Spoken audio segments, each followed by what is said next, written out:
یہ عجیب الفاظ ہیں جو ابھی میں پڑھا ہوں کہ سورۃ یونس کے ان ربکم اللہ الذی خلق السماوات والارض فی ستۃ ایام، تمہارا رب وہ ہے جو اللہ ہے جس نے زمین اور آسمان کو 6 دنوں میں پیدا کیا۔ یا اللہ 6 دنوں میں تو نے پیدا کیا، کن سے پیدا کیوں نہ کیا؟ یہ 6 دنوں میں پیدا کیوں کیا؟ حالانکہ تو کہہ رہا ہے کہ میں نے 6 دنوں میں پیدا کیا زمین اور آسمان کو، تو اس وقت آپ کو ماننا پڑے گا کہ سورج نہ تھا، چاند نہ تھا، تو پہلے تو تم تعین کرو کہ یہ 6 دن کا بھائی چاند نہ تھا، سورج نہ تھا، تو پہلے تو ہمیں 6 دن سمجھاؤ۔ توجہ چاہ رہا ہوں میرے دوستو، جب زمین نہ تھی، آسمان نہ تھا، سورج نہ تھا، چاند نہ تھا، تو اللہ نے فرمایا میں نے ان کو 6 دن میں پیدا کیا، تو پہلے مجھے 6 دن تو سمجھاؤ کہ اللہ نے یہ 6 دن کیسے بتائے۔ ارے جب آج تک تمہیں 6 دن سمجھ میں نہ آئے تو آج تک تمہیں دن سمجھ میں نہ آیا، جب آج تک تمہیں خدا کا دن سمجھ میں نہ آیا تو پھر تمہیں دین کیسے سمجھ میں آئے گا؟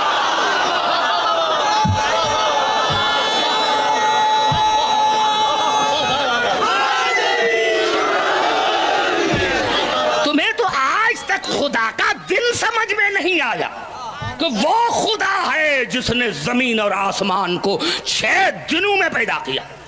یا اللہ 6 دنوں میں تو قادر مطلق ہے، یہ 6 دن کیوں؟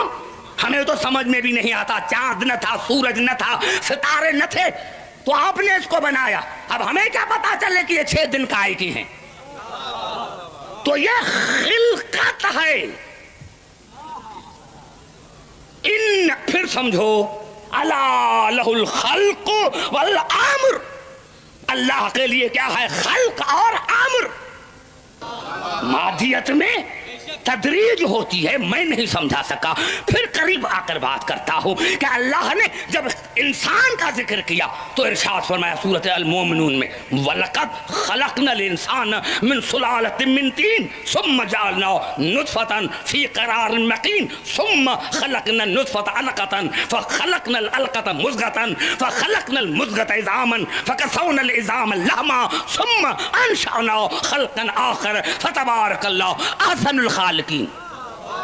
ہر مرتبہ لفظ خلق آیا ہے، انسان کو خلق کیا مٹی سے، پھر نطفہ، پھر مضغہ، پھر علقہ، پھر ہڈیاں، پھر گوشت، 6 درجے اللہ نے بنایا کہ عبدالحکیم یہ تدریج ہے، تدریج ہے۔ ارے ایک بندہ آج شادی کرے اور کل بچہ پیدا ہو جائے تو معاشرے میں عزت کیا رہے گی؟ نعرہ حیدری! ارے ہاں کیوں نہیں کہتے کہ یہ خدا کی قدرت ہے؟ معاشرے کی زبانیں بند کرو،